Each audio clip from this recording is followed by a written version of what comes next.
Ni mwendelezo wa ziara ya Mheshimiwa Waziri Mkuu Dr. Mwigulu Nchemba hapa Tarime vijijini katika eneo la Nyamongo.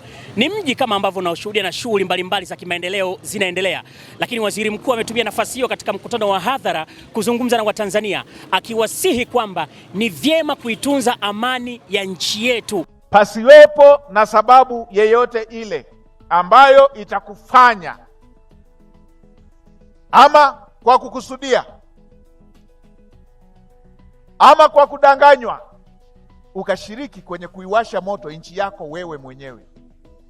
Tukubaliane kila mmoja wetu kutimiza wajibu wa swala la kulinda amani kama tunda ambalo mnufaika wake ni kila mmoja wetu. Na waomba vijana wa Nyamongo, vijana wa Tarime, vijana wa Tanzania, tuilinde nchi yetu. Mungu ametupa nchi nzuri. Mtazamaji, huyo ni Waziri Mkuu wa Jamhuri ya Muungano wa Tanzania Dr. Mwigulu Nchemba. Lakini nikasema nizungumze na wanatarime hapa Nyamongo.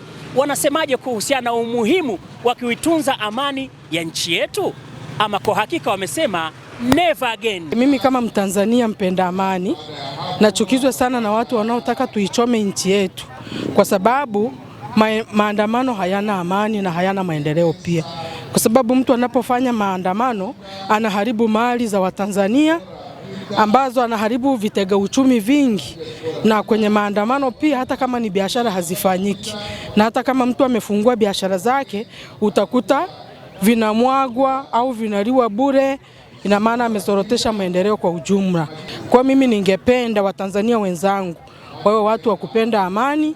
Maandamano sio kitu kizuri na hakileti maendeleo kwenye nchi yetu. Sisi kama wanatarime, usani wa watu wa Nyamongo na koo zote za Wakuria, sisi hatuwezi tukaharibu nchi yetu kwa ajili ya kutumiwa na watu kwa maslahi yao binafsi.